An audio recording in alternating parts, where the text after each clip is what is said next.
Hello students, from today we are going to start the series of chapter wise derivation। तो आपका इस साल जो बोर्ड एग्जाम्स में जितने भी डेरिवेशन आने वाले हैं एनसीईआरटी बुक्स में अंदर जो भी मेंशन है वो सारे डेरिवेशन चैप्टर वाइज आपको मिलेगा। तो ऑलरेडी मैंने बहुत सारे इन सब चैप्टर का डिटेल लेक्चर तो डाल रखा है। अब इसमें मैं कंपाइल करूँगा सारे चैप्टर वाइज डेरिवेशन ताकि आपके प्रिपरेशन में आसानी हो, एक बार उससे आप गो थ्रू होंगे। तो इसमें हर एक चैप्टर का सारा डेरिवेशन लूँगा। तो ये हमारा फर्स्ट वीडियो होगा इस सीरीज का, जिसमें चैप्टर 1 से अपन स्टार्ट करेंगे, इलेक्ट्रिक चार्जेज एंड फील्ड। तो स्टार्ट करते हैं हम लोग इसमें डेरिवेशन करना। तो सबसे फर्स्ट डेरिवेशन इसमें होगा, अच्छा सिर्फ वही डेरिवेशन हम लोग लेंगे जो एनसीईआरटी में है, क्योंकि आप देखेंगे ऑलमोस्ट जितने भी डेरिवेशन अभी तक बोर्ड एग्जाम्स के अंदर पूछे जा चुके हैं वो सारे के सारे आपके एनसीईआरटी टेक्स्ट बुक के ही होते हैं। ओके, तो हम लोग स्टार्ट करते हैं। तो फर्स्ट डेरिवेशन जो हमारा होगा वो होगा electric field due to uniformly charged ring, uniformly charged ring. Okay, तो यूनिफॉर्मली चार्ज रिंग के कारण इलेक्ट्रिक फील्ड का डेरिवेशन, तो ये पहले भी कई बार दफ़ा एग्जाम में आ चुका है, आगे भी आने के चांसेज है। तो इंपॉर्टेंट डेरिवेशन में से होता है ये। तो हम लोग स्टार्ट करते हैं। इसमें दो केसेज बेसिकली होगा, एक होगा सेंटर पे और एक होगा एक्सियल पॉइंट। तो अपन केस 1 में एक्सियल पॉइंट लेते हैं। अभी मैं बताता हूँ आपको एक्सियल पॉइंट का मतलब क्या होता है। एक्सियल पॉइंट, अब यहाँ पे आप फिगर को समझो। ये एक यूनिफॉर्मली चार्ज रिंग है जिसका सपोज कुछ रेडियस आर है। ओके, आर रेडियस का अपने पास एक यूनिफॉर्मली चार्ज रिंग है। ठीक है, मैं डिफरेंट मार्कर यूज करता हूँ। अच्छा, तो अब हमने एक्सियल पॉइंट का मतलब होता है ये सेंटर से होके गुजरने वाले लाइन पे। तो सेंटर से होके सपोज यहाँ पे, ओके, एक रिंग के सेंटर से होके गुजरने वाले लाइन पे किसी पॉइंट पी पे, suppose this is point P which is a distance x from the centre, centre से x डिस्टेंस पे पॉइंट P है। यहाँ पे हमें इस रिंग के कारण इलेक्ट्रिक फील्ड की वैल्यू चाहिए। तो अब यहाँ पे अपन क्या मान लेते हैं, रिंग का रेडियस r है और इसकी चार्ज जो है वो q है। ओके, तो चार्ज q है। अब यहाँ पे अपन क्या करेंगे, एक छोटा सा एलिमेंट मानेंगे। सपोज एक छोटा सा एलिमेंट है dl। इस छोटे से एलिमेंट के कारण इस पॉइंट पे इलेक्ट्रिक फील्ड, अब रिंग अपना अगर पॉजिटिवली चार्ज है तो इस छोटे से एलिमेंट के कारण एक इलेक्ट्रिक फील्ड होगा जो कि line joining the two points के बीच होगा। तो ये इस लाइन के अलोंग एक छोटा सा एलिमेंट के कारण, ओके, चार्ज एलिमेंट है छोटा सा जिसपे एक छोटा सा चार्ज dq है। ओके, एक डीएल एलिमेंट पे छोटा सा चार्ज dq है। आगे इन सब का कैलकुलेशन करेंगे हम लोग। तो एक डीई इलेक्ट्रिक फील्ड इधर की ओर जा रहा है। ठीक उसी तरीके से सपोज यहाँ पे मान लो कि कोई एंगल ये थीटा बना रहा है। जस्ट इस रिंग के अपोजिट वाला अगर एक एलिमेंट है, सेम अपोजिट वाला एलिमेंट डीएल एलिमेंट, तो इसके कारण अगर अपन इलेक्ट्रिक फील्ड ड्रॉ करें तो इसके कारण इलेक्ट्रिक फील्ड समवेयर इधर होगा। ओके, इलेक्ट्रिक फील्ड जो हमेशा directed away from the line joining, अगर पॉजिटिव चार्ज है तो इस पॉइंट के से निकालना है इस पॉइंट पे, तो अवे होगा। तो ये भी कुछ एंगल, चूंकि सेम अपोजिट वाला है तो ये भी कुछ एंगल बनाएगा, उसे अपन थीटा बोलते हैं। तो अब अपने पास इलेक्ट्रिक फील्ड तो हो गया। अब हमने क्या करना पड़ेगा, इसका कंपोनेंट कैसे करेंगे। तो ये जो डीई रहा, सपोज इसका कंपोनेंट करेंगे तो एक कंपोनेंट तो इधर हो जाएगा और दूसरा कंपोनेंट इधर होगा। तो if this is angle theta, अब सॉरी ये अगर एंगल थीटा है तो वर्टिकली अपोजिट से ये भी आपका एंगल थीटा होगा। तो अब जब आप इसका डीई का कंपोनेंट करोगे तो थीटा से चिपका हुआ कंपोनेंट हो जाएगा डीई कॉस थीटा। ओके, और दूसरा वाला क्या हो जाएगा, डीई साइन थीटा। ठीक है, अब अगेन इसकी बात करते हैं। अब इसका भी कंपोनेंट करें तो अगर ये एंगल थीटा है तो ये भी एंगल थीटा होगा, और इसका कंपोनेंट करो तो एक कंपोनेंट इधर आएगा, दूसरा कंपोनेंट इधर आएगा। यानी अगेन थीटा से चिपका हुआ कंपोनेंट क्या हो जाएगा, डीई कॉस थीटा, और दूसरा वाला क्या हो जाएगा, डीई साइन थीटा। तो अगर आप ध्यान से देखो तो D sine theta opposite vector है, ये दोनों एक दूसरे को क्या करेगा, कैंसिल कर देगा। तो नेट इलेक्ट्रिक फील्ड जो अपन को मिलेगा वो सिर्फ इस डी कॉस थीटा के कारण मिलेगा। तो यहाँ पे हम लोग यहाँ पे लिख सकते हैं साइड में कि d net electric field is equal to d cos theta. अच्छा, अब हमें यहाँ पे लिमिट लेना होगा, तो लिमिट कहाँ से कहाँ तक लेंगे, तो लिमिट लेना होगा हमें ये देखिए ये डीएल कहाँ तक बिखरा है, तो हर छोटा छोटा लेंथ टोटल कहाँ तक है, 0 से लेके पूरे रिंग की लंबाई, पूरे रिंग का लेंथ कितना होगा 2 पाई आर। तो ये डीएल एलिमेंट जो है 0 से लेके 2 पाई आर तक फैला है, तो यहाँ पे लिमिट हम क्या ले लेंगे 0 टू 2 पाई आर। ओके, अब आते हैं यहाँ पे छोटा छोटा कैलकुलेशन हमने करना होगा। तो अब यहाँ जरा देखो 2 पाई आर लेंथ के अंदर अगर रिंग का रेडियस r है तो 2 पाई आर लेंथ के अंदर कितना चार्ज है q। ओके, चूंकि पूरे रिंग का हमने चार्ज कितना माना है q, तो 2 पाई आर लेंथ के अंदर चार्ज q है, तो 1 यूनिट लेंथ के अंदर चार्ज कितना हो जाएगा q अपॉन 2 पाई आर। ठीक इसी तरीके से हमने इस छोटे से, अब यहाँ पे छोटे से एलिमेंट में चार्ज कितना है, छोटे से एलिमेंट का चार्ज अगर निकालना हो तो एक यूनिट में charge q by 2 pi r, तो डीएल यूनिट में कुछ चार्ज dq होगा जो कि q upon 2 pi r d l. Okay, तो आई होप आपको ये दिख रहा हो थोड़ा, q upon 2 pi r d l, ये इस छोटे से एलिमेंट का चार्ज है। अब एक और छोटा सा चीज कैलकुलेट करेंगे। इलेक्ट्रिक फील्ड का वैल्यू हमने पता है, इलेक्ट्रिक फील्ड का वैल्यू होता है k dq by r square. Okay, this is the value of electric field.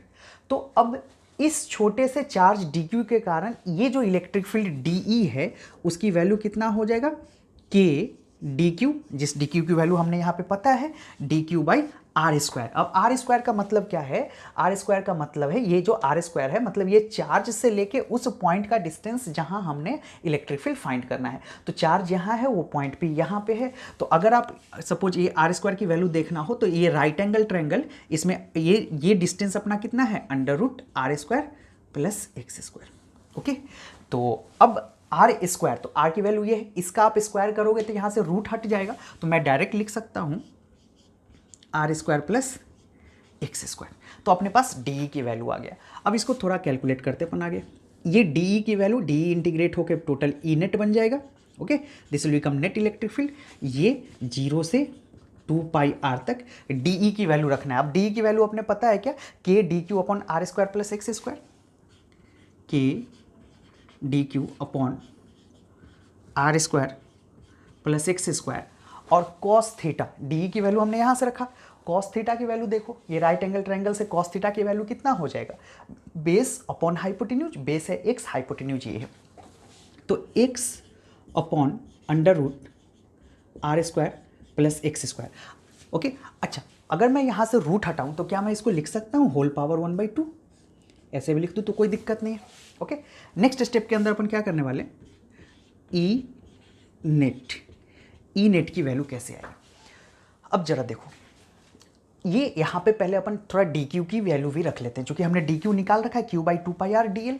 तो देखो अब बहुत सिंपल कैलकुलेशन है। अच्छा, किसी भी टॉपिक पे आपको अगर डिटेल वीडियो चाहिए किसी भी टॉपिक पे, तो इन सब का डिटेल वीडियो लेक्चर अवेलेबल है, लिंक मैंने इस चैप्टर का नीचे डिस्क्रिप्शन में डाल रखा है, आप वहाँ से देख सकते हो। ओके, तो अपन सिर्फ मेन डेरिवेशन वाला पोर्सन इसमें कवर करते हैं। तो अब इस डी क्यू की वैल्यू देखो, हमने क्या निकाला है q upon 2 pi r d l. तो बस वैल्यू को पुट करते हैं अपन, के क्यू डी क्यू की value 2 pi r. Okay, k तो है डी क्यू की value q upon 2 pi r, d l की वैल्यू यहीं पे रख दो अपन एक्स। ओके, बस डी क्यू की जगह वैल्यू रखा है, बाकी के एक्स तो ऐसे ही है, और डी क्यू की value q upon 2 pi r d L.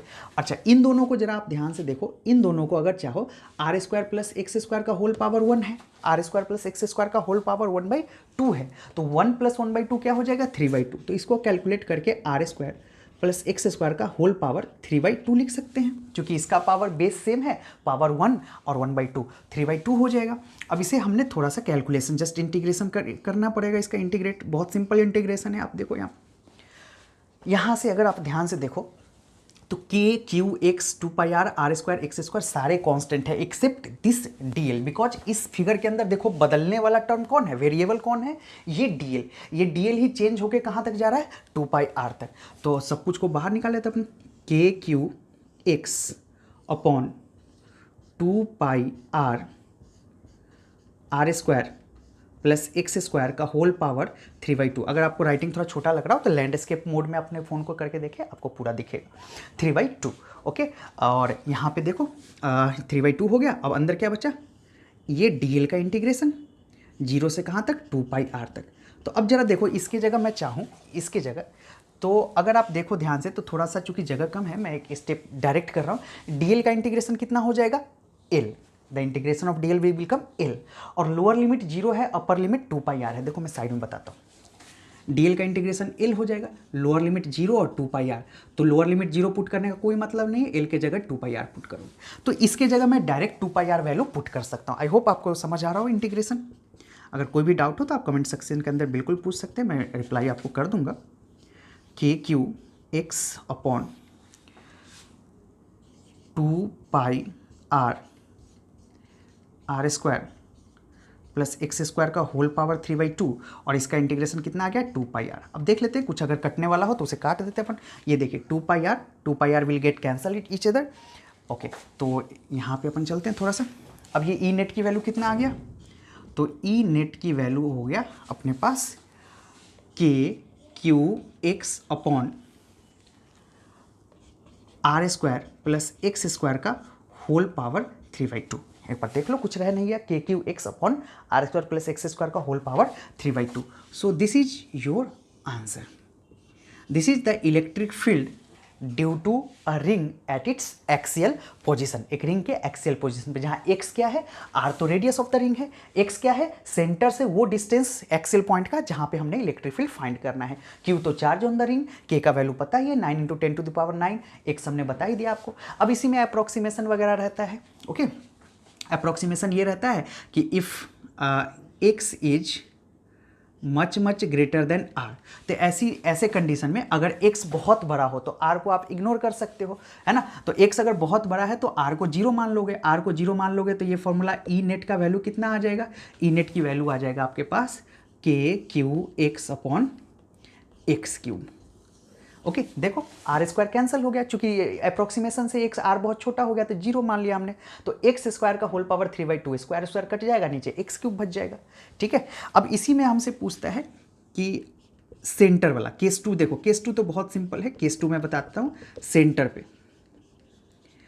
पे कितना होगा, ओके, रिंग के सेंटर पे कितना होगा। तो रिंग के सेंटर पे देखो, अगर ये रिंग है, ठीक है, यहाँ पे अपन डायरेक्ट लिखेंगे बाइसिमेट्री 0 हो जाए। क्यों, क्योंकि यहाँ का एक एलिमेंट का अगर इलेक्ट्रिक फील्ड सेंटर पे ड्रॉ करना हो तो वो कुछ इधर आएगा, सपोज डी।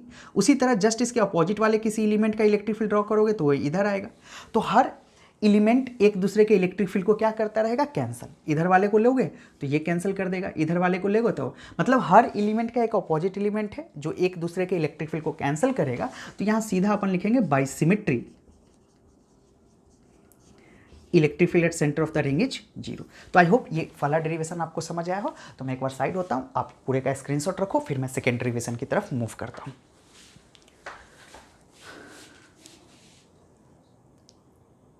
जल्दी से आप स्क्रीनशॉट ले लो एक बार।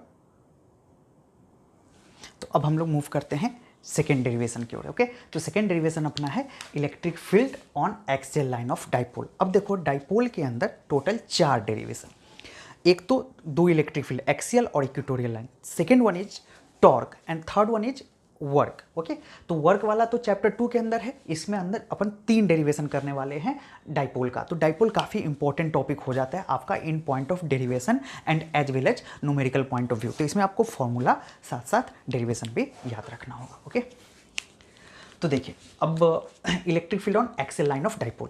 तो यहाँ पे देखो एक्सियल लाइन का मतलब होता है, सपोज ये अपने पास एक डाइपोल है। अब डाइपोल क्या होता है, शॉर्ट में मैं एक्सप्लेन कर देता हूँ। 2 इक्वल और अपोजिट चार्ज अगर एक फाइनाइट डिस्टेंस पे रखा रहे तो डाइपोल बनाता है, मतलब एक क्यू और एक माइनस क्यू रखा है तो डाइपोल।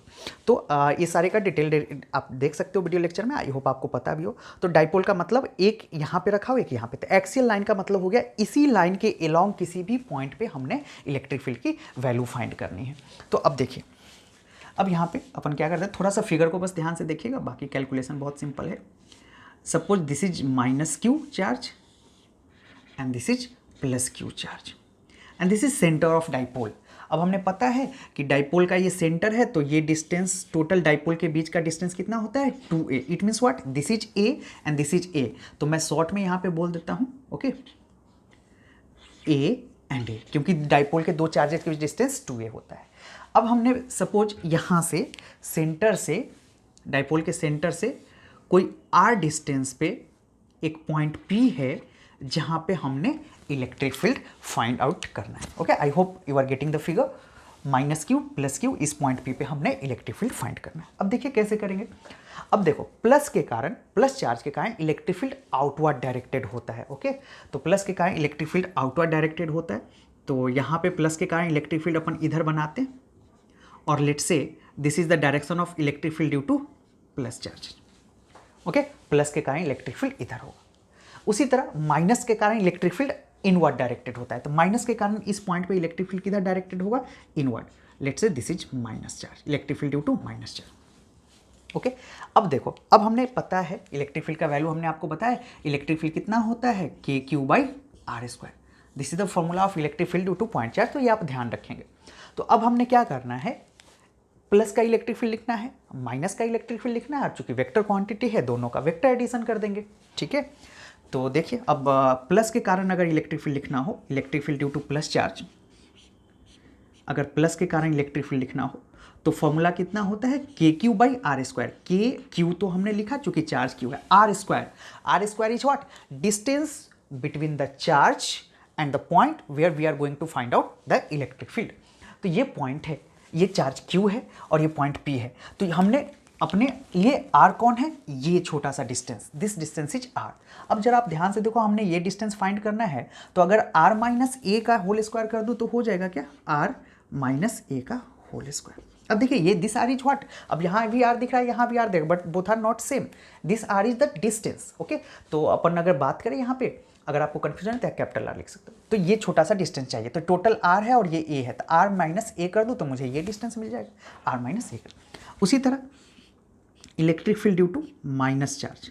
ओके, माइनस चार्ज का इलेक्ट्रिक फील्ड चाहिए तो के, माइनस के कारण इलेक्ट्रिक फील्ड क्यू, चार्ज की जगह q, r is what, charge से लेके उस पॉइंट पी तक का डिस्टेंस। चार्ज यहाँ पे है, पॉइंट पी यहाँ तक, ये डिस्टेंस कितना हो जाएगा, अपने काम का अब की बार ये डिस्टेंस है, ये टोटल।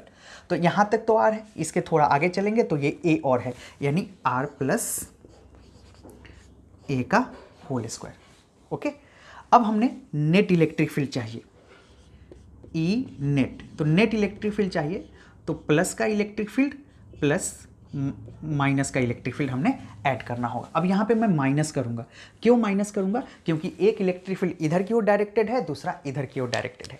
चूंकि प्लस वाला चार्ज पॉइंट पी से नज़दीक है तो ऑब्वियस सी बात है जो पॉइंट नज़दीक होगा उसका इलेक्ट्रिक फील्ड स्ट्रॉन्गर होगा। तो प्लस का इलेक्ट्रिक फील्ड बड़ा है, माइनस का छोटा है, तो अपन ये लिखेंगे। अब just we are going to put the value and just going to calculate it. तो यहाँ पे आप कैलकुलेट करो, प्लस के कारण इलेक्ट्रिक फील्ड कितना आ जाएगा, के क्यू अपॉन आर माइनस ए का होल स्क्वायर माइनस के Q upon are plus a का होल स्क्वायर। वीडियो थोड़ा लंबा होगा क्योंकि ऑब्वियस बात है डेरिवेशन में ही टाइम लगता है, किसी भी चैप्टर में डेरिवेशन में टाइम लगेगा और एक चैप्टर में कई डेरिवेशन होता है और मैं पूरा डिटेल एक्सप्लेनेशन के साथ जा रहा हूँ तो वीडियो लंबा जाएगा। अगर आपको पहले से बहुत सारी चीज़ें आता है तो आप फास्ट फॉरवर्ड में एक बार रिवीजन के तौर पर फास्ट फॉरवर्ड करके देख सकते हो, 1.5x या 1.7.5x में देख सकते हो, कम टाइम में आपका रिविजन हो जाएगा। तो आर प्लस ए का होल स्क्वायर। अब क्या करना है हमने, जस्ट कैलकुलेशन है, अगर इन दोनों का एलसीएम ले लो तो इन दोनों का हमने एलसीएम लेना है। तो एलसीएम कितना होगा, देखो मैथमेटिकली अगर देखो तो R square minus A square का whole square, this is the LCM. Okay, अब यहाँ एलसीएम होगा और के क्यू क्या कर ले लो, के क्यू को ले लो कॉमन।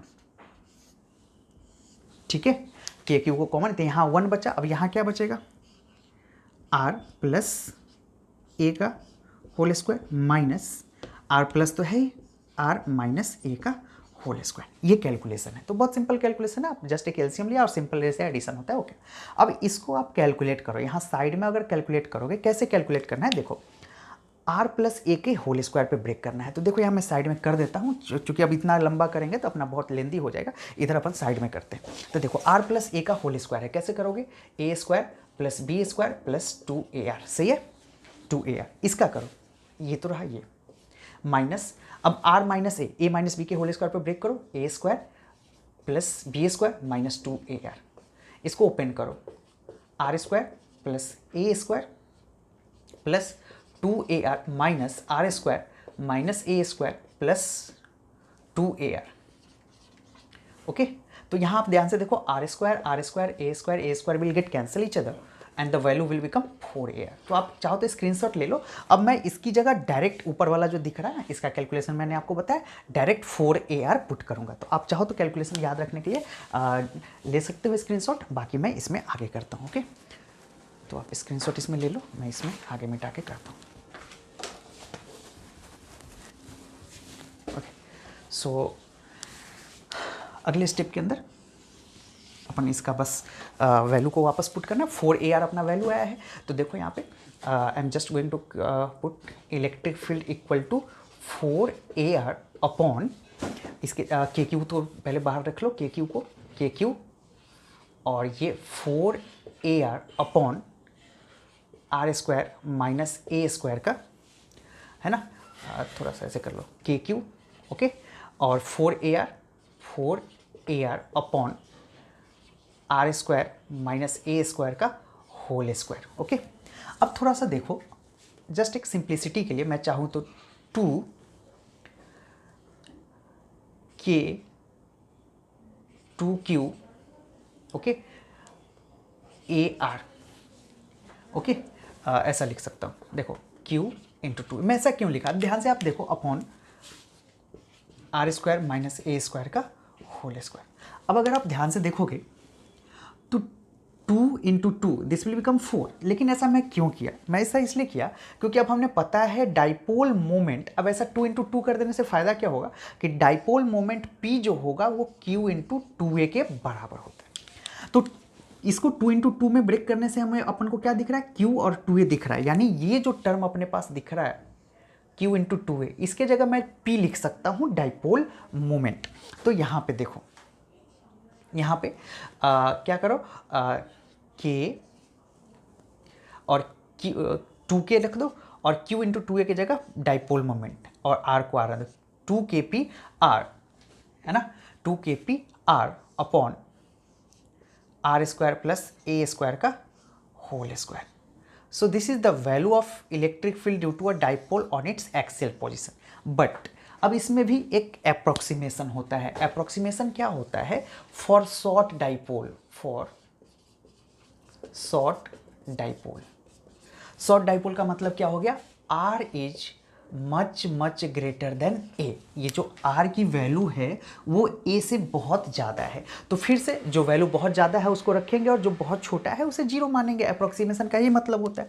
तो अगर मुझे अप्रोक्सीमेट करना है तो आई विल जस्ट A² की वैल्यू को इस फॉर्मूले में मैं जीरो मान लूँगा। तो देखो अब इलेक्ट्रिक फील्ड आपको कैसा दिखेगा, 2kpr अपॉन, अब ये तो जीरो हो गया, R², R का पावर क्या दिखेगा 4, दिस इज स्क्वायर है, दिस इज स्क्वायर, R का पावर 4, एक R से यहाँ पे अगर काटोगे तो ये क्यूब टाइम कट जाएगा। ओके, तो E equal to 2kp upon R²। आप चाहो तो वेक्टर लगा सकते हो, मॉड ऐसे करके, है ना, क्योंकि dipole moment is a vector quantity. तो this is electric field due to a dipole on its axial position.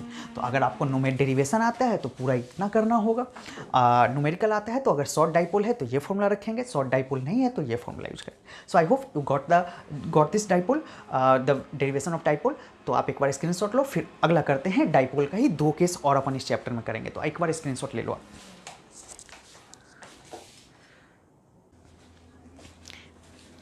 Now we are moving toward the third part of the derivation, and the third derivation is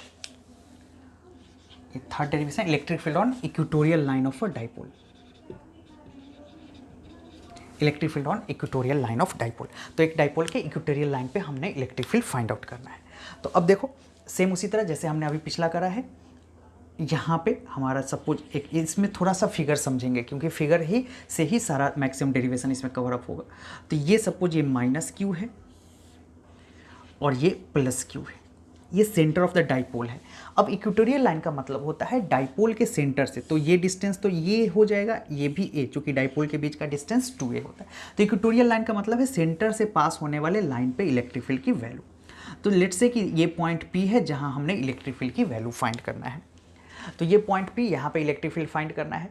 तो plus Q के कारण electric field अगर देखो तो plus Q के कारण electric field यहाँ पे कहाँ होगा, कुछ यहाँ होगा। This is electric field due two plus charge. अब ये पहले तो मैं इन दोनों लाइन को जोड़ देता हूँ। अब माइनस के कारण इलेक्ट्रिक फील्ड क्या होता है, इनवर्ड। तो माइनस चार्ज का इलेक्ट्रिक फील्ड होगा इनवर्ड, ठीक है ना। अब ये एंगल थीटा है, ये एंगल थीटा है, क्योंकि दोनों सेंटर से पास हो रहा है कि सेंटर वाली लाइन को जोड़ रहा है, इसलिए ये भी दोनों थीटा हो जाएगा। अब ये तो इलेक्ट्रिक फील्ड माइनस चार्ज के कारण, तो फिर से हमने क्या करना पड़ेगा, कंपोनेंट प्लस का कंपोनेंट करोगे तो एक कंपोनेंट इधर आएगा E प्लस का electric field E cos theta. अब ये थीटा है, देखो ये थीटा, तो ये भी थीटा हो जाएगा, तो plus component E cos theta ऊपर और ये वाला क्या हो जाएगा E साइन थीटा। ओके, अब देखो ध्यान से E cos theta E sine theta. उसी तरह माइनस का कंपोनेंट करें तो माइनस का एक कंपोनेंट आएगा नीचे और एक कंपोनेंट आएगा इधर। Again if this is theta तो ये भी थीटा होगा, तो माइनस का भी दूसरा कंपोनेंट E कॉस थीटा इधर और नीचे E माइनस साइन थीटा। अब मैग्नीट्यूड वाइज देखो तो देखो माइनस क्यू से ये पॉइंट उतने ही डिस्टेंस पे है जितना प्लस से, तो अपन बोल सकते हैं मैग्नीट्यूड वाइज प्लस का electric field is equal to minus का इलेक्ट्रिक फील्ड, क्योंकि दोनों पॉइंट पी से सेम डिस्टेंस पे है और चार्ज भी तो दोनों के पास क्यू और क्यू ही है मैग्नीट्यूड की बात करें तो इसे अपन ई के बराबर मान लेते हैं। तो अब यहाँ चूंकि प्लस और माइनस वाला दोनों सेम है तो आप देखोगे तो साइन थीटा वाला कंपोनेंट एक दूसरे को क्या करेगा, कैंसिल करेगा। तो नेट इलेक्ट्रिक फील्ड किसके कारण है, सिर्फ और सिर्फ कॉस थीटा वाले कंपोनेंट के कारण। तो अपन यहाँ पे अगर लिखना हो तो E net is equal to E cos theta plus E minus वाले के कारण कॉस थीटा, और हमने पता है कि दोनों ई प्लस और ई माइनस ई के बराबर है, तो मैं यहाँ पे लिख सकता हूँ 2e cos theta. Okay, 2e cos theta. अब यहाँ पे 2 को 2 ही रहने दो और e के जगह पे यहाँ पे लिख देते हैं अपन, e की वैल्यू निकाल लेते हैं। e का वैल्यू कितना होता है, इलेक्ट्रिक फील्ड हमने अभी आपको बताया, इलेक्ट्रिक फील्ड का वैल्यू होता है KQ/R²। तो प्लस के कारण या माइनस का इलेक्ट्रिक फील्ड कितना हो जाए KQ, चूंकि चार्ज तो क्यू है, R² का मतलब हो गया ये पॉइंट रहा, ये जहाँ चार्ज निकालना है और ये पॉइंट पे ये डिस्टेंस, ठीक है ना, ये डिस्टेंस। तो मान लो कि ये a है तो ये कुछ r है, तो इस डिस्टेंस को अपन लिख सकते हैं √a² plus r², Pythagoras theorem से ये r डिस्टेंस पे पॉइंट p है। तो KQ अपॉन r², तो यहाँ से रूट हट जाएगा a² प्लस r²। ओके, तो यहाँ पे 2KQ upon a² plus r²। Cos theta की जगह क्या लिख ले, कॉस थीटा होता है बेस अपॉन हाइपोटेन्यूज। बेस कितना a, हाइपोटेन्यूज कितना ये, तो बेस a, हाइपोटेन्यूज क्या हो गया a² प्लस r² का होल पावर 1/2, ठीक है ना। 2KQA upon a² plus r² का होल पावर 3/2, चूंकि इसका भी पावर क्या है, वैल्यू क्या है 1, तो 1 प्लस 1/2 3/2। अब मैं ऊपर नीचे 2 से मल्टीप्लाई कर दूंगा, इससे क्या होगा 2 से मल्टीप्लाई 2Q इंटू 2 मल्टीप्लाई करने की जरूरत नहीं, तो ऐसे ही दिख रहा है। देखो अपन क्या जानते हैं, dipole moment P is equal to कितना होता है Q इंटू 2A। तो यहाँ ध्यान से देखो तो आपको Q भी दिखेगा, 2 भी दिखेगा, A दिखेगा, तो इसके जगह हम लोग क्या पुट कर सकते हैं P। ओके, तो नेक्स्ट स्टेप में मैं इसके जगह K इंटू वेक्टर P मतलब dipole moment, okay, dipole moment की बात कर रहा हूँ, अपॉन a² प्लस r² का होल पावर 3/2। तो this is net electric field due to a dipole on its equatorial position. अब इसमें भी शॉर्ट डाइपोल के लिए अगर अप्रोक्सीमेशन करना हो तो यहाँ पे क्या करोगे, फॉर शॉर्ट डाइपोल, अगर शॉर्ट डाइपोल की बात करो तो शॉर्ट डाइपोल कितना हो जाएगा, E electric field is equal to, फिर से हमारा वही r is much greater than a, तो क्या करोगे a को 0 मान लोगे, a को 0 मान लोगे r के रिस्पेक्ट में, तो KP अपॉन a 0 मान लोगे तो r³ बच जाएगा, चूंकि स्क्वायर से स्क्वायर कट जाएगा, है ना, तो KP अपॉन r³। तो ये रहा डाइपोल का हमारा दूसरा केस। तो चैप्टर का थर्ड डेरिवेशन ये रहा डाइपोल का इलेक्ट्रिक फील्ड। अब अगला हम करेंगे equatorial point on a dipole. तो आप एक बार इसका स्क्रीनशॉट ले लो, फिर equatorial point on a dipole करते हैं। तो इक्वेटोरियल पॉइंट नहीं, सॉरी, हम लोग अब करेंगे torque. Okay, torque acting on a dipole, एक डाइपोल पे एक्ट करने वाले टॉर्क का हम लोग डेरिवेशन करेंगे। तो ओके, मैं मार्कर थोड़ा रखता हूँ। अब चलो, तो देखो यहाँ पे डेरिवेशन नंबर 4 अपना होने वाला है, टॉर्क ऑन अ डाइपोल।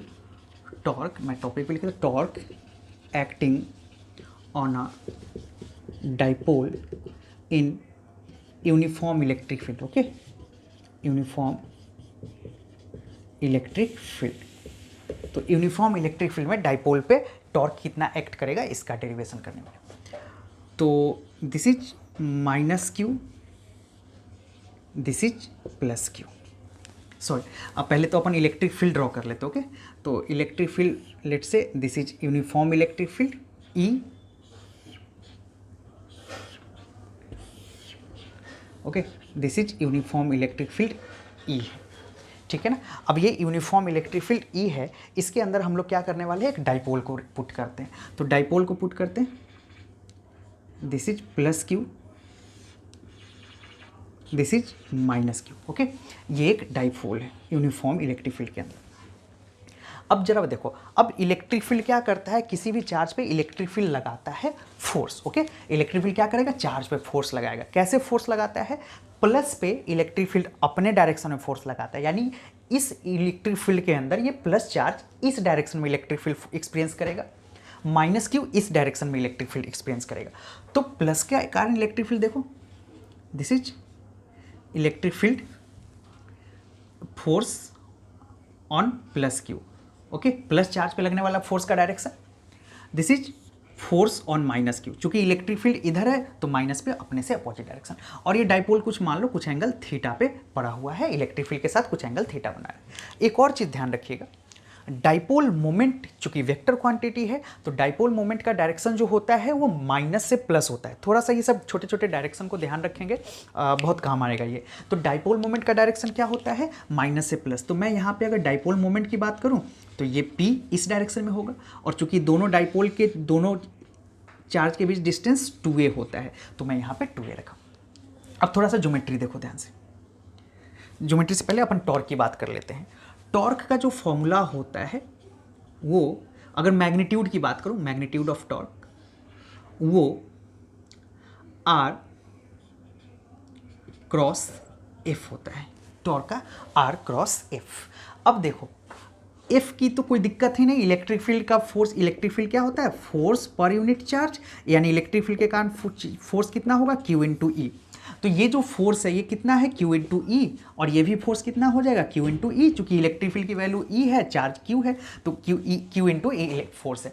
अब फोर्स तो हमें पता है Q इंटू ई, R की वैल्यू फाइंड करना है। तो R का मतलब होता है दो फोर्सेज के बीच, टॉर्क के अंदर R का मतलब होता है दो फोर्सेज के बीच परपेंडिकुलर डिस्टेंस। तो दो फोर्सेज के बीच परपेंडिकुलर डिस्टेंस कौन है, ये दो फोर्स है, तो दोनों की परपेंडिकुलर डिस्टेंस ये है। तो इसको थोड़ा मैं डॉटेड लाइन से एक्सटेंड कर दे रहा हूँ, है ना। अगर ये 2a है तो ये अपने लिए R की वैल्यू कौन है, ये फॉर्मूले में जो R दिख रहा है वो ये लाइन है।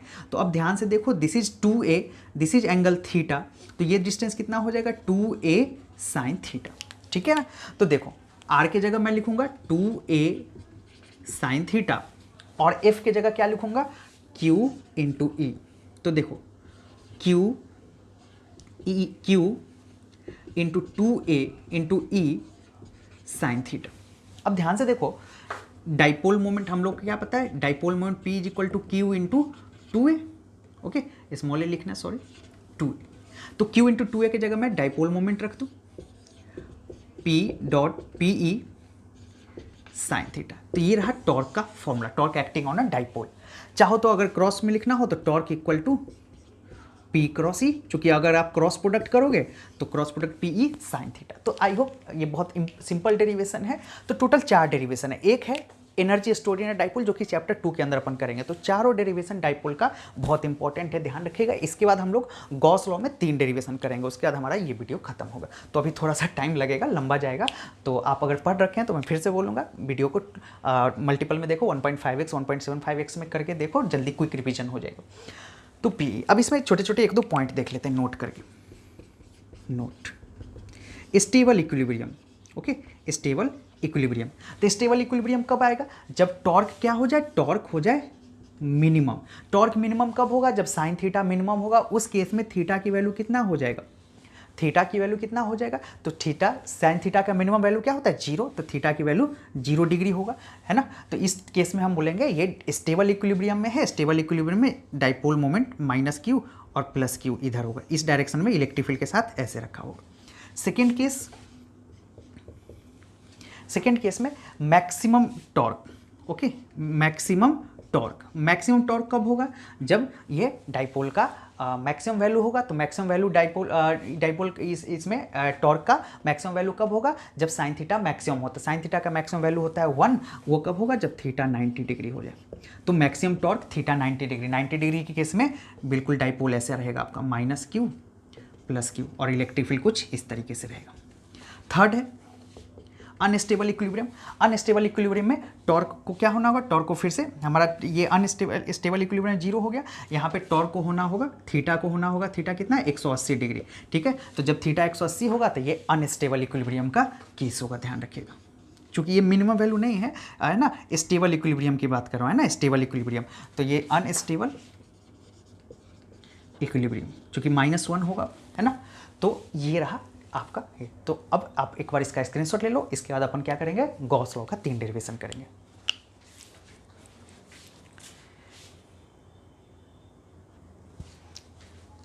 तो अब हम लोग करने वाले हैं electric field due to uniformly charged hollow sphere. Okay, uniformly charged hollow sphere का तो Gauss law, basically Gauss law, और ये बहुत इंपॉर्टेंट टॉपिक हो जाता है आपका गॉस लॉ, ध्यान रखिएगा।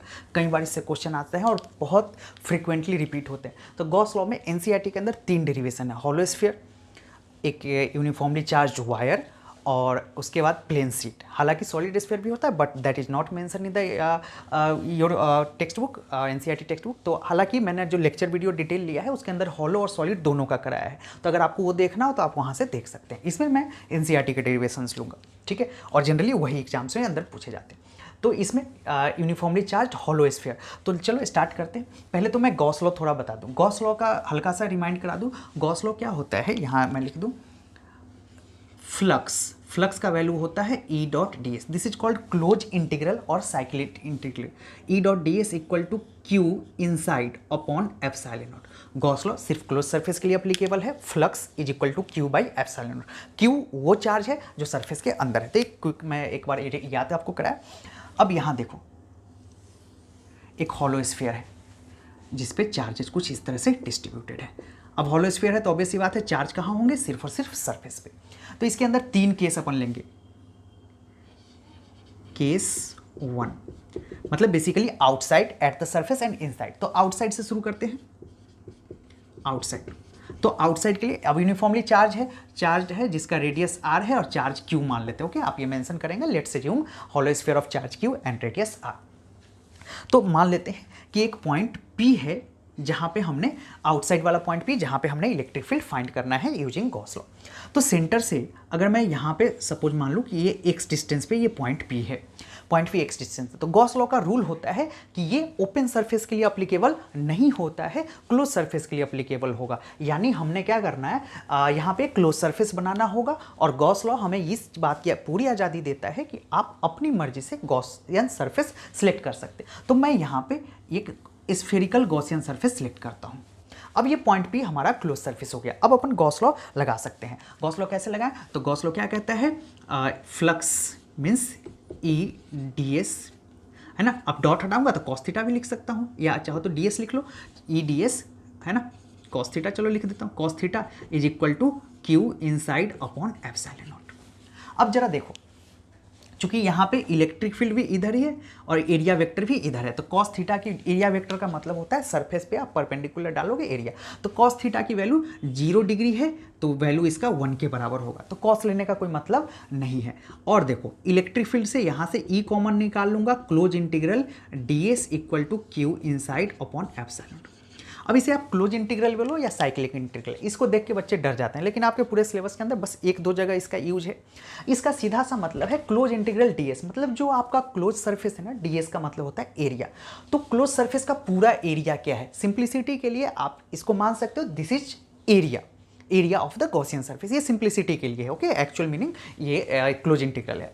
तो ये ds, तो ये जो हमने क्लोज सरफेस माना है ये क्या है, स्फीयर। और स्फीयर का एरिया कितना होता है, 2πr²।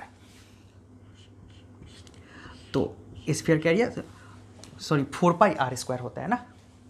तो ds कितना हो जाएगा, 4πr²। तो रेडियस कितना है हमने जो गॉसियन सरफेस माना है, x, तो 4πx² = Q। अब इस सरफेस के अंदर टोटल चार्ज क्या है, Q, चूंकि जो इस स्फीयर का चार्ज है।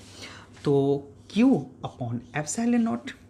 यहाँ पे देखो, electric field = Q upon 4 pi epsilon not x square. अब जरा देखो, या तो यहीं पे छोड़ दो, या आपको पता है कि k इक्वल टू कितना होता है 1/4 पाई एप्सिलॉन नॉट। तो यहाँ 1/4 पाई एप्सिलॉन नॉट दिख रहा है, आप यहाँ पे electric field equal to k q upon x square रख सकते हो, जहाँ x क्या है, x is distance from the centre of the sphere at the point where we are going to find out electric field. तो ये तो हो गया आउटसाइड। इसी के अंदर केस 2, ओके, केस 2, तो केस 2 में हमारा क्या हो जाएगा, केस 2। अब केस 2 अगर अपन लेंगे तो केस 2 क्या हो जाएगा, एट सरफेस, ओके, उसके बाद सरफेस के अंदर भी हम लोग चलेंगे, एट सरफेस। अब एट सरफेस की बात करूँ तो मुझे इस पॉइंट के लिए बात किया जा रहा है ना, तो ये पॉइंट मान लो ये कोई पॉइंट है जहाँ पे हमने इलेक्ट्रिक फील्ड फाइंड करना, तो फिर से अपन वही काम करेंगे, E D S cos theta की वैल्यू कॉस 0 ही हो जाएगा, जिसकी value 1, Q inside upon epsilon not. Electric field को आप निकाल लो बाहर, D S Q inside upon epsilon nought. तो ये तो रहा electric field D S. Again अब हमारा पॉइंट ये है, यहाँ से मतलब ये जो छोटा वाला ओरिजिनल स्फीयर हमारा है ऑलरेडी वो क्लोज सरफेस है, तो यहाँ गॉसियन सरफेस मानने की जरूरत नहीं है। तो ऑलरेडी ये क्या हो जाएगा हमारा, इसका एरिया निकालो, तो इसका रेडियस r है 4 पाई आर स्क्वायर स्फीयर का एरिया, तो E 4 पाई आर स्क्वायर, जहाँ r क्या है radius of the sphere, q inside क्या है q अपॉन एप्सिलॉन नॉट, तो E is equal to q upon 4 pi epsilon nought r square. चाहो तो आप 1/4 पाई एप्सिलॉन नॉट की जगह k लिख दो, तो electric field is equal to k q by r square. So this is electric field at the surface. Now we are moving to the third case. तो third case क्या है, case third क्या है, inside the sphere. अब sphere के अंदर किसी point पे हमसे पूछा गया है, तो स्फीयर के अंदर कोई भी पॉइंट पे ले लो, सपोज यहाँ पे हमने निकालना है, ओके, यहाँ पे लेना है, तब यहाँ से अपन क्या करेंगे, एक गॉसियन सरफेस बनाएंगे, क्लोज गॉसियन सरफेस बना लेंगे। तो फिर से वही चीज़ लिखेंगे, फॉर्मूला जो गॉस लॉ का है, अप्लाइंग गॉस लॉ, सब में आप लिखोगे अप्लाइंग गॉस लॉ, ऊपर एक लाइन लिख दोगे, ताकि वहाँ पे थोड़ा सा एक लाइन लिख दोगे, अदरवाइज नंबर तो मिल ही जाता है पूरा ऐसे, लेकिन थोड़ा लिख दोगे तो और अच्छे से मिल जाएगा। E D S equal to q inside upon epsilon nought, E D S. अब जरा देखो Q कौन है, सरफेस, गॉसियन सरफेस के अंदर का चार्ज। ये जो रेड लाइन से हमने गॉसियन सरफेस माना है, इसके अंदर कोई चार्ज है क्या, ये तो हॉलो स्फीयर है, चार्ज तो यहाँ था, जब ये सरफेस माना तो चार्ज दिखा, ये सरफेस माना तो चार्ज दिखा, जब ये सरफेस माना तो इसके अंदर तो कोई चार्ज है ही नहीं, यानी Q की वैल्यू क्या है, Q इनसाइड है 0, तो आपके पास क्या हो जाएगा 0 बाई एप्सिलॉन नॉट। अब इसको कुछ भी कर लो, इलेक्ट्रिक फील्ड की वैल्यू क्या आ जाएगा 0, ओके। तो सरफेस के बाहर Q by x square, k q by r square और 0। इस पर एक ग्राफ भी आता है E और x का, इलेक्ट्रिक फील्ड और x का।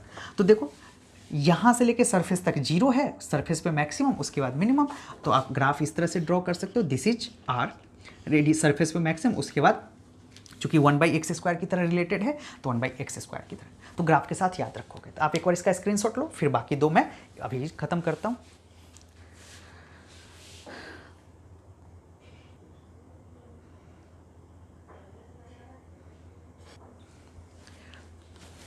तो अब हम लोग थर्ड पे आते हैं। थर्ड क्या है, इलेक्ट्रिक फील्ड ड्यू टू, इसी गॉस लॉ का ही है, ये गॉस लॉ ही अपना चल रहा है, ओके, गॉस लॉ। अब electric field due to a long wire, electric field due to a long uniform wire, okay, long uniform wire के कारण इलेक्ट्रिक फील्ड फाइंड करना है। तो ये रहा अपने पास वायर जो कि पॉजिटिवली चार्ज्ड, ओके। अब इस वायर के कारण इसके आसपास किसी भी पॉइंट पे इलेक्ट्रिक फील्ड मानना है, तो अब हमको इसके लिए लगाना पड़ेगा गॉस लॉ। गॉस लॉ क्या कहता है, ई डी एस और E D S cos theta, अगर डॉट हटाओगे तो Q inside upon epsilon nought, ठीक है ना। अच्छा, रॉड का चार्ज डेंसिटी लेमडा है, charge density linear charge density lambda, इसका मतलब क्या होता है, charge per unit length, okay. Rod की चार्ज डेंसिटी, तो यहाँ से अगर एल लेंथ में चार्ज की बात करें तो Q equal to lambda into l. अब यहाँ क्या करना होगा, गॉस लॉ अप्लाई करने से पहले हमें एक गॉसियन सरफेस सेलेक्ट करना होगा। तो कैसा गॉसियन सरफेस सेलेक्ट करें, सिलिंड्रिकल गॉसियन सरफेस सेलेक्ट करना आसान होगा। तो यहाँ पे मैं सिलिंड्रिकल गॉसियन सरफेस, चूँकि अपनी मर्जी से सेलेक्ट कर सकता हूँ, बट सिलिंड्रिकल करोगे तो आसान होगा। तो एक सिलिंड्रिकल गॉसियन सरफेस सिलेक्ट कर लेता हूँ, चूँकि सिलेंडर एक इज अ क्लोज सरफेस और गॉसियन सरफेस हमेशा क्लोज होता है, और ये एल लेंथ का है, ठीक है ना, मैंने एल लेंथ का सिलिंड्रिकल। तो अब यहाँ देखो सरफेस कितने हैं आपके पास, एक तो सिलेंडर का, अगर ये सिलेंडर है तो एक सरफेस ये, दूसरा बॉटम वाला और तीसरा कर्व सरफेस, तो टोटल 3 सरफेस है। तो इसे मैं सेकेंड नाम देता हूँ, इधर थर्ड। तो हमें फ्लक्स चाहिए, तो फ्लक्स जितने सरफेस उतने फ्लक्स होगा, है ना। तो सारे के लिए कर लो, first E D S cos theta. अब कॉस थीटा का मतलब देखो, यहाँ पे किसी भी पॉइंट पे अगर आप इलेक्ट्रिक फील्ड की बात करोगे तो इलेक्ट्रिक फील्ड तो इसी डायरेक्शन में है, क्योंकि पॉजिटिव चार्ज है तो इलेक्ट्रिक फील्ड इस डायरेक्शन। फर्स्ट सरफेस, अब डीएस का कॉस थीटा कौन है, इलेक्ट्रिक फील्ड और एरिया के बीच का एंगल। तो एरिया का डायरेक्शन क्या होता है, तो अगर आपका सरफेस ऐसा है तो इस पर एक नॉर्मल ड्रॉ करोगे, that will be your area. तो अगर ये एक सरफेस है तो इस पर आप नॉर्मल ड्रॉ कर दोगे, दिस विल बी एरिया। अगर ये कर्व्ड सरफेस है, कर्व्ड सरफेस पे नॉर्मल कैसे ड्रॉ करोगे, हमेशा इस तरह से। तो इसका एरिया इधर है, डीएस से मैं एरिया, नीचे वाले सरफेस का एरिया नीचे, हमेशा सरफेस के परपेंडिकुलर एरिया का डायरेक्शन, किसी भी एरिया का, सपोज मेरा पाम है तो इसका डायरेक्शन क्या होगा, इस पे परपेंडिकुलर है। तो कोई भी एरिया हो तो एरिया का डायरेक्शन। तो पहले सरफेस में कॉस थीटा की वैल्यू, पहला सरफेस क्या है हमारा, ऊपर वाला। तो देखो एरिया वेक्टर कैसा है आपका, एरिया वेक्टर ऊपर है, इलेक्ट्रिक फील्ड इधर है, तो एंगल देखो 90 डिग्री है क्या, cos 90 degree plus close integral E D S. Second की बात करूं तो सेकेंड में देखो इलेक्ट्रिक फील्ड भी इधर और एरिया वेक्टर भी इधर, देखो ध्यान से, थीटा कितना है 0, E D S cos 0 degree plus E D S cos 90 degree. Third के लिए देखो, थर्ड का एरिया वेक्टर इधर बट इलेक्ट्रिक फील्ड तो इधर ही है, तो इलेक्ट्रिक फील्ड एरिया वेक्टर बीच एंगल कितना 90 degree is equal to what, q upon epsilon nought. और क्यू की जगह क्या लिख दूं मैं, q equal to lambda l, चूंकि एल लेंथ में कितना चार्ज है, लेमडा इंटू एल, तो सरफेस के अंदर कितना चार्ज है, लेमडा इंटू एल। अब इसको सॉल्व करो, जो देखो जो 90 वाला है वो तो 0 हो जाएगा, चूंकि कॉस 90 का वैल्यू 0 है, कॉस 90 का वैल्यू 0 है, तो ये तो 0 हो जाएगा। बचा कौन, बस E D S cos 0, cos 0 की वैल्यू 1, इलेक्ट्रिक फील्ड बाहर निकाल लो, second surface D S equal to lambda L upon epsilon not. Lambda is ध्यान रखेगा लीनियर चार्ज डेंसिटी। अब डी एस, अब ये कौन सेकेंड सरफेस है, सेकेंड सरफेस हमने किसको माना है, ये कर्व्ड वाले को, तो सिलेंडर का ऊपर वाले से तो 0 हो गया, सिलेंडर का कर्व्ड सरफेस इतना एरिया कितना होता है 2 पाई आर एल। तो यहाँ पे इट्स डी एस का मतलब मैंने आपको बताया कि total area of the Gaussian surface है ये, ठीक है ना। तो E into 2 pi r into l is equal to lambda L upon epsilon nought, l से एल कट जाएगा, देखो electric field equal to lambda by 2 pi epsilon nought into r. अब इसमें सिंप्लिसिटी के लिए चाहो तो हमारा तो वैल्यू आ गया, बट ऊपर नीचे 2 से मल्टीप्लाई कर दोगे ना, तो फायदा ये हो जाएगा कि 4 पाई एप्सिलॉन नॉट दिखेगा, और 1 अपॉन 4 पाई एप्सिलॉन नॉट की जगह अपन के लिख सकते हैं ना। तो ये देखो 2 lambda upon 4 pi epsilon nought into r, ये वैल्यू है। अब 1/4 पाई एप्सिलॉन नॉट की जगह आप सिंप्लिसिटी के लिए, हमारा डेरिवेशन का पोर्शन यही हो गया, बस सिंप्लिसिटी के लिए हम लोग इसको थोड़ा अच्छा दिखने के लिए लिख लेते हैं, E is equal to 2k lambda by r, 2k lambda by r. ध्यान रखिएगा जहाँ आर क्या है, रेडियस, आर को ध्यान रखिएगा, रेडियस जो सिलेंडर हमने माना है ना उसका रेडियस, तो ये 1/4 पाई एप्सिलॉन नॉट की जगह k आ गया, क्यों, क्योंकि k की वैल्यू कितना होता है 1/4 पाई एप्सिलॉन नॉट। तो ये तो रहा एक रॉड के कारण इलेक्ट्रिक फील्ड की वैल्यू, जहाँ के की वैल्यू पता है, लेमडा पता है, आर पता है। तो एक बार इसका स्क्रीनशॉट लीजिए, इसके बाद एक और डेरिवेशन अपने पास रह रहा है, उसे भी अपन इसी लेक्चर में खत्म करते हैं।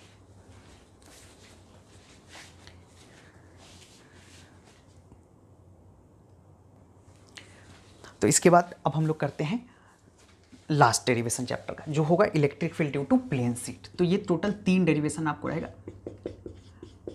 Electric field due to charge plane sheet. अगर पिछला डेरिवेशन आपको समझ आया हो तो ये डेरिवेशन भी बहुत आसान होगा, ओके। और देखो तरीका ये है ना कि किसी भी डेरिवेशन को आप जब तक 1 बार 2 बार 3 बार तक नहीं लिखोगे, आपको चीज़ें समझ नहीं आएगी। 2 बार 3 बार लिख के प्रैक्टिस करो, क्योंकि डेरिवेशन का यही है, रटने की कोशिश नहीं करना है चीज़ों को। 2 बार 3 बार डेरिवेशन आप लिखोगे ना, आपको अपने आप आ जाएगा। तो प्रैक्टिस करना है ना, रिटन प्रैक्टिस डेरिवेशन का यही तरीका होता है। और डेरिवेशन का वेटेज अच्छा खासा होता है, 20-25 नंबर तक का डेरिवेशन होते हैं आपके एग्जाम में, है ना। तो थोड़ा सा ध्यान रखिएगा।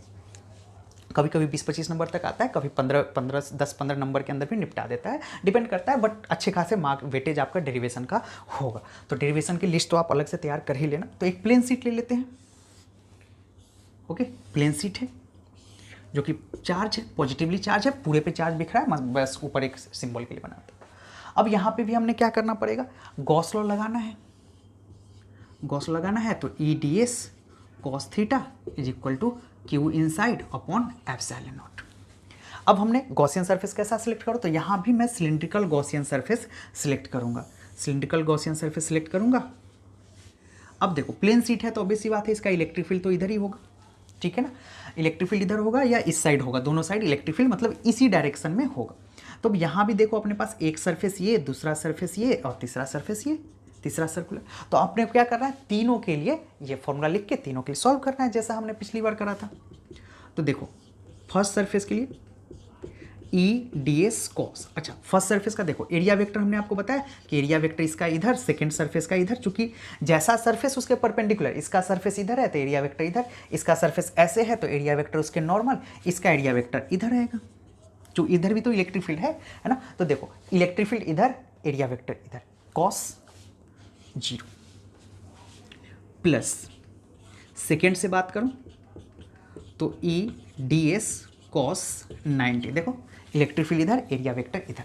थर्ड की बात करूं तो ई डी एस कॉस कितना हो जाएगा हमारे पास, ई डी एस कॉस की वैल्यू कितना हो जाएगा, यहाँ पे देखो कॉस 180 डिग्री, चूंकि इलेक्ट्रिक फील्ड इधर, एरिया वेक्टर इधर, cos 180 degree is equal to क्या हो जाएगा, q inside upon epsilon not. अब देखो चूंकि सरफेस है, सरफेस चार्ज डेंसिटी सिग्मा होता है, surface charge density, this is surface charge density, surface charge density, ये सारी चीज़ें थ्योरी में पता है, तो आप एक बार थ्योरी पढ़ के इसको देखोगे तो और ज़्यादा बेहतर होगा। Surface charge density sigma equal to q upon A, okay, तो यहाँ से q equal to sigma into area लिख सकता हूँ, है ना। तो देखो अब कॉस 90 वाला तो क्या हो जाएगा 0, ये कितना हो जाएगा, यहाँ पे भी ऐसा करते हैं, यहाँ भी 0 ही कर लेते हैं ना, क्योंकि इलेक्ट्रिक फील्ड तो इसका भी, चूंकि प्लेन सीट है तो इधर भी इलेक्ट्रिक फील्ड है, इधर भी है, 0 ही सही रहेगा, है ना। तो ई कॉस 0 की value 1, E D s plus E close integral d s, this is first surface, this is second surface, equal to q inside, q inside कितना है sigma A by epsilon nought, sigma A by epsilon nought, ठीक है ना। तो देखो sigma A by epsilon nought हो गया। अब यहाँ पे डी एस देखो, तो ये सरफेस कैसा है, सर्कुलर, सर्कल का एरिया 2 पाई आर, अगर इसका रेडियस अपन स्मॉल आर मान ले तो E into 2 pi R plus E, अब सेकेंड इधर वाला थर्ड सरफेस, सॉरी सेकेंड नहीं, ये थर्ड, सेकेंड तो 0 हो गया, this is third, okay third, तो थर्ड वाला भी कितना है 2 pi R, E into 2 pi R is equal to sigma A by epsilon not. अब जरा देखो 2e, okay 2e 2 pi are, अब 2 पाई आर को है ना 2 पाई आर, तो इधर हो जाएगा sigma A by epsilon not. Electric field को इधर ही छोड़ दो, इलेक्ट्रिक फील्ड को इधर छोड़ दोगे तो कितना आ जाएगा देखो, 2 पाई आर नहीं, एरिया, चूंकि एरिया है ना तो this will become pi are square, sorry चूंकि एरिया निकालना है ना, सर्कल का एरिया पाई आर स्क्वायर होता है, sorry for that, this will become pi are square, pi are square. I hope थोड़ा सा लिटिल मिस्टेक है, electric field E into pi are square. तो यहाँ पे देखो sigma A upon electric field को इधर छोड़ दो 2 pi are square epsilon not. अब पाई आर स्क्वायर भी देखो ध्यान से, तो pi are square is what, area, ऊपर भी एरिया है, तो ये दोनों एक दूसरे को, चूंकि ये एरिया भी लिखोगे तो पाई आर स्क्वायर ही आएगा। तो यहाँ पे अगले स्टेप में मैं सीधा लिख सकता हूँ electric field equal to sigma by, चूंकि एरिया एरिया कट गया, pi are square is area, तो कट के सिग्मा बाई 2 एप्सिलॉन। तो this is electric field due to a plane sheet. So this is all about from chapter number 1, okay. तो जल्दी ही just 1 या 2 दिन के gap पे आपको चैप्टर 2 का मिल जाएगा, ओके। तो बहुत जल्दी मैं सारे चैप्टर का डेरिवेशन कंप्लीट कर दूंगा, और ज़्यादातर डेरिवेशन अपने पार्ट 1 में ही है और पार्ट 2 में ऑप्टिक्स वगैरह में है, तो आप इसको कंप्लीट करो, फिर मिलते हैं अगले वीडियो में।